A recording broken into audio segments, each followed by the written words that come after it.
Assalamualaikum warahmatullahi wabarakatuh. Sahabat Gubernur Channel yang berbahagia, jumpa lagi pada episode yang baru lagi. Dan di masa-masa pandemi ini mudah-mudahan lah semua sehat, jaga imunitas, dan alhamdulillah sebagai penghobi perkutut, sebagai peternak, dengan adanya COVID ini juga banyak pelajaran yang bisa kita petik. Mudah-mudahan lah imunitas meningkat, terus juga mobilitas kita lebih banyak intens di kandang.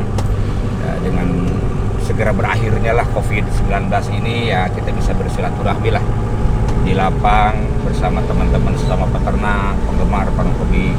Tapi juga saya berpikir lah untuk mengisi sisi waktu yang luang ini, juga mudah-mudahan kalau COVID cepat berakhir, kita juga bisa ikut kontes dengan persiapan komponen-komponen yang diperlukan untuk sebuah konten. Di antaranya ya, kita ingin memperbaiki sangkar-sangkar yang rusak, dan kita akan pesan lah ke pengrajin agar kita memiliki sangkar yang baru, sehingga nanti kalau kita punya beberapa ekor burung menggunakan sangkar yang bisa dimanfaatkan secara optimal. Inginnya saya secara pribadi ya mengunjungi lah teman-teman pengrajin sangkar di luar kota, tapi insya Allah lah ke depan lah, mudah-mudahan COVID berakhir sehingga bisa tidak terbatas perjalanan oleh kondisi-kondisi pandemi seperti itu. Dan kita akan menuju ke salah satu pengrajin yang ada di kota Tasikmalaya. Doakan saja saya bisa bertemu lagi nanti dengan teman-teman pengrajin di kota-kota lain lah, sebagai bagian daripada upaya untuk meningkatkan kebersamaan bersama penggemar Kumania di Nusantara.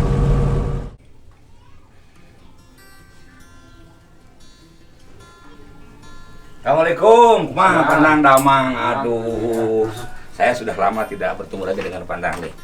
Beliau ini adalah salah seorang pengrajin sangkar di kota Tasikmalaya yang sudah puluhan tahun ya Pandang ya. Dan saya masih ingat sangkar ini yang dulu pernah membawa burung saya juara ini. Udah 20 tahun ini tersangka Pandang. Kemarin kita pesan. Nah, ngobrol-ngobrol soal sangkar, ya, kebetulan di sini ada seorang pengrajin di Tasikmalaya yang banyak membuat sangkar-sangkar untuk kualitas lomba, termasuk juga ada juga yang memperbaiki. Dan saat ini saya sedang booking lah, mau pesen ke Pandang lah, mau posting booking sangkar yang kita persiapkan lah, mudah-mudahan COVID berakhir, kita punya sangkar yang baru. Nah ini Pandang, ini diperbaiki saja ya Pandang ya. Nah nanti kita pesan kira-kira model seperti apa yang lagi sedang tren nih, model gambarnya aja lah kalau kualitas bahan sudah. Ada model sekarang gambar itu merak gini, kuda, naga gitu. Cuma pemesannya gitu. Pemesannya dari mana aja? Pemesannya dari Jogja gitu, dari Purwokerto, paling jauh dari Tuban gitu. Jadi Pananang ini adalah pengrajin sangkar yang beralamat di Cilembang, di Gang Nanta 2, Riung Kuntul, Tasikmalaya. Jadi bagi yang ingin memperbaiki, ingin menyervis kurung-kurung yang sudah rusak, bisa langsung diperbaiki oleh beliau, juga bisa pesan. Mau pesannya juga gambar-gambarnya bebas lah, mau gambar tradisional, mau gambar modern juga silakan. Saya juga pesan gambar yang berbeda lah, sebagai ya apresiasi agar milenial menyenangi perkutut.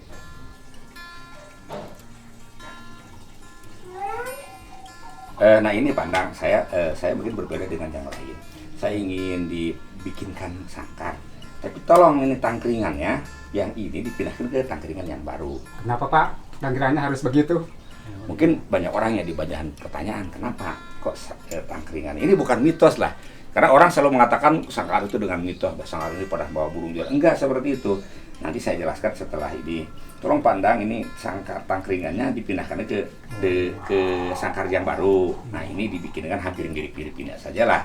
Sehingga nanti kalau kita lomba sudah siap burungnya, kita bisa pakai sangkar yang baru.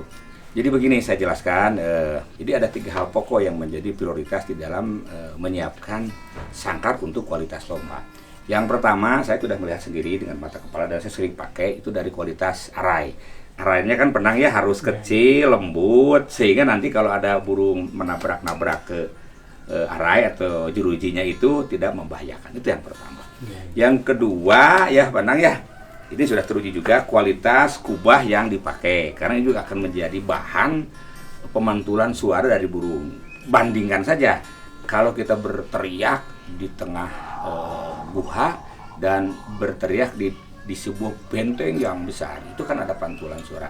Nah, alhamdulillah kebetulan sesepuh kita sudah mendesain sedemikian rupa untuk perkutut ini, dibuat sebuah desain dengan sangkar yang melingkar dengan kualitas bahan yang sangat baik. Ini sih sebetulnya dalam rangka memantulkan suara sehingga enak didengar di bawah, karena yang menonton kan di bawah, burung diangkat di atas. Jadi ini sebuah kearifan lokal yang perlu kita patut angkat jempol. Coba bayangkan kalau sangkar gondewah dipakai lomba, itu suaranya akan kemana-mana. Nah, dan enaknya perkutut itu didengar dari jarak yang cukup jauh lah, mungkin 20 atau 30 meter didengar. Kalau dekat seperti biasa, inilah fungsi sangkar ini.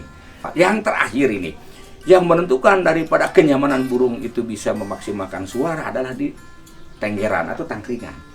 Mungkin di burung-burung lain, tangkringan ini menjadi penentu sesuatu yang menjadi penentu dalam suatu lomba. Coba saya dulu juga di ternak laput, ada yang sudah nawar burung mahal, tapi minta dengan tangkringannya. Karena tangkringan ternyata menentukan kenyamanan burung itu, karena di tiap tangkringan itu berbeda. Ada yang pola silang, besarnya, kecilnya. Itu Pandang ya? Ya. Tangkringan ini sangat menentukan ya. Betul. Jadi sebetulnya kuncinya. Nah, di ke depan Pandang saya mau pesen, kalau bisa tangkringan itu bisa knockdown, sehingga nanti bisa dipasang kapan saja. Burungnya bisa ditukar-tukar ya Pandang ya? Iya. Pengalaman Pandang gimana dengan tangkringan Pandang? Ya, tangkringan itu kenyamanan ya buat burung berbunyi gitu. Enak didengarnya gitu. Jadi betul, jadi akan ada suatu penampilan performa yang maksimal apabila tangkringan memang disesuaikan dengan bulatnya, ketebalannya, terus juga ya Pandang ya bentuknya juga harus seperti alamiah lah. Iya, betul. Nah, jadi bukan mitos lah sangkar ini menghasilkan burung juara, enggak sih sebetulnya. Sangkar semua juga sama Pandang ya. Ya. Setiap sangkar itu sama, tapi tangkringannya dan juga ornamen di dalam menciptakan suasana agar burung itu nyaman, tidak coba dengan bentuk alam ya Pandang ya. Kita kan pakai gambar orang dalam seperti di pegunungan dan sebagainya. Dan mungkin tadi Pandang menyampaikan ada beberapa model pola gambar sangkar merak. Saya ingin berbeda dengan yang lain. Nah, saya mau pesen ya 2 sangkar lah, yang satu Manchester United lah gambarnya, yang satu lagi Barcelona, supaya milenial lah, karena juga kita mau dalam rangka mengajak teman-teman adik-adik kita yang masih muda agar mencintai perkutut dengan suasana yang lebih modern lagi.